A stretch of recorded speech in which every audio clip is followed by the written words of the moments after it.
एक बहुत ही भयंकर असुरों का राजा था। गजमुख नाम था उसका।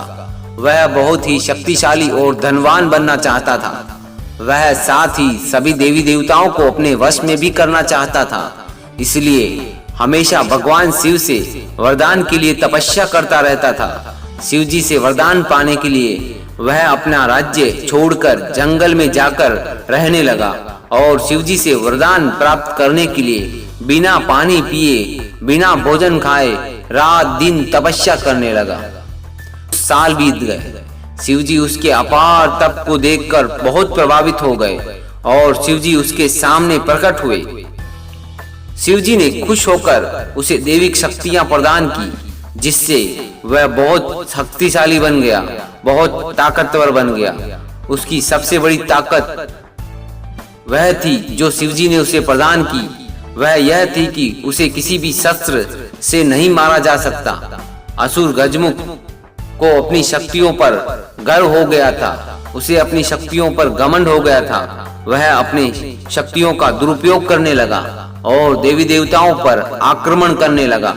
मात्र शिव जी, विष्णु भगवान और ब्रह्मदेव और गणेश जी भगवान ही उसके आतंक से बचे हुए थे। गजमुख चाहता था कि हर देवता उसकी पूजा करे। यह सब देखकर शिव जी ने गणेश भगवान को असुर गजमुख को यह सब करने से रोकने के लिए भेजा। गणेश जी जब गजमुख के साथ युद्ध किया और असुर गजमुख को बुरी तरह से घायल कर दिया, लेकिन तब भी वह नहीं माना। उस राक्षस ने स्वयं को एक मूषक चूहे के रूप में बदल लिया और गणेश जी की ओर आक्रमण करने के लिए दौड़ा।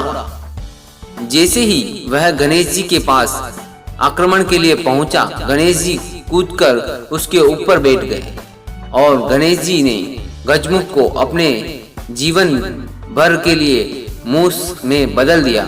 जीवन भर के लिए उसे चूहा बना दिया और अपने वाहन के रूप में जीवन भर के लिए उस मूषक को रख लिया। बाद में गजमुख भी अपने इस रूप से बहुत खुश हुआ और गणेश जी का प्रिय मित्र बन गया। तो दोस्तों, इसी तरह से मूषक राजा गणपति बप्पा की सवारी बने थे और जीवन भर के लिए गणपति बप्पा की सवारी बन गए। तो दोस्तों, आपको यह कहानी कैसी लगी कमेंट में जरूर बताएं। गणपति बप्पा आपकी सारी मुरादें पूरी करे, सारी विश पूरी करे। जय गणपति बप्पा, गणपति बप्पा मोरया।